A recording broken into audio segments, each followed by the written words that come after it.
Hey, this is Rama from Creations Landscape Designs, and in this video I wanted to share with you 5 backyard ideas that I would strongly recommend you consider if you are renovating your garden.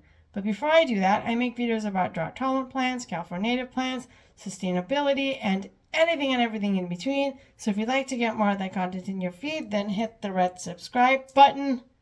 All right, let's do this.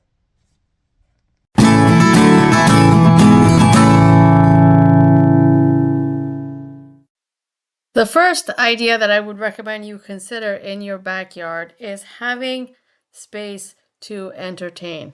This happens to be a project in the city of Yorba Belinda. It's a pretty big backyard, but there's several spaces within the yard for the homeowners to be able to sit and entertain and be able to really enjoy being out there with nature.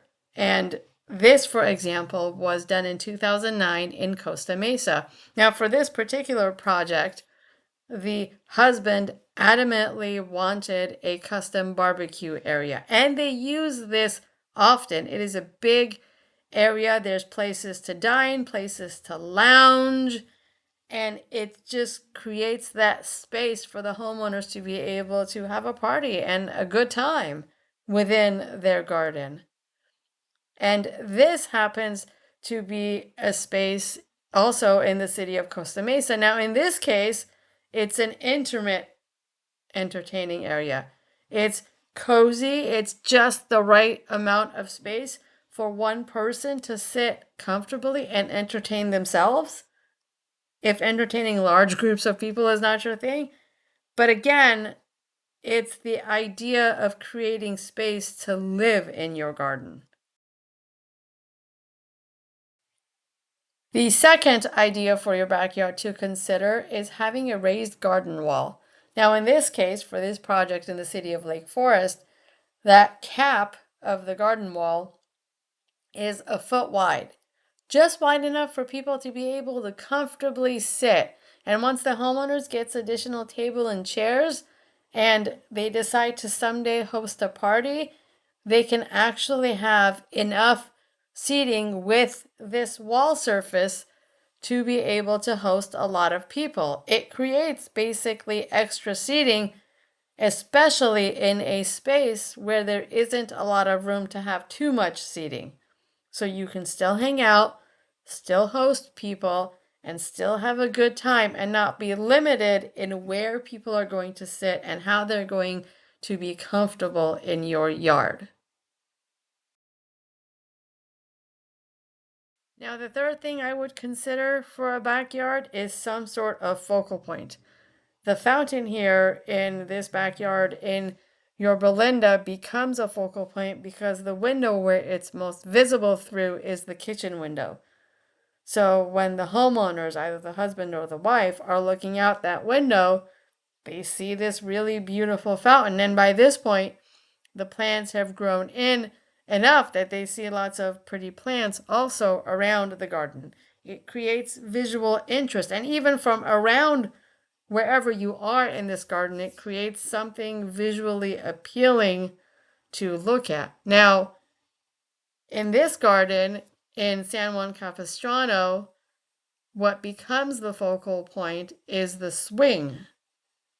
It's, again, an area where they can sit, they can kind of casually drink a glass of water while they swing together, and it just creates something visually appealing to look at. And it looks nice when all the plants have grown in, and it's kind of an appealing visual thing.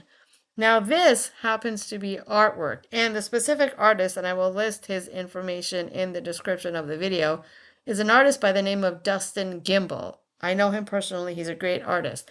But again, this is another thing that you could add to create a focal point in your garden. Varying forms of art. And this happens to be in kind of like a limey green, yellowish color, and it adds some sort of visual interest. It adds uniqueness.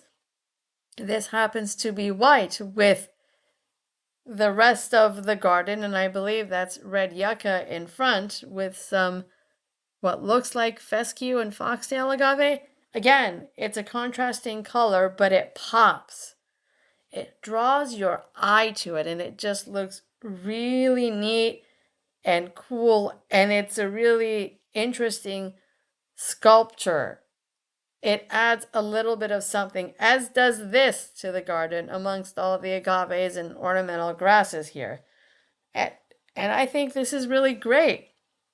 It's a great way to add artwork to the garden that's permanent, as opposed to adding artwork that might get wet and get destroyed. This, however, does not. It's a work of art. It's a work of something that adds something to the garden. And lastly, much like the front yard, I would advocate for lighting the backyard. In this case, you can see where you're going around the garden. Things are highlighted at night that are visually good and appealing to look at. If there's critters crawling around your yard, you'll be able to see who they are, what they are, and know what's going on in your garden at night. You can see all the birds flocking around in your garden. In this case, if you're entertaining, the lighting allows for people to be comfortable in your garden. This is well lit, so you could have a party here and people can actually see each other at night. It provides a nice ambiance. It provides an atmosphere where people in your home whom you've invited to have a party with can hang out and be comfortable. Now, there's also the aspect of intimate lighting. Imagine wherever this is in your yard. You're sitting with your wife, husband, whatever the case may be, and you're drinking a glass of whatever your cocktail of choice is, and you're just very cozy in the garden at night. It's romantic. It's a little bit of something, something.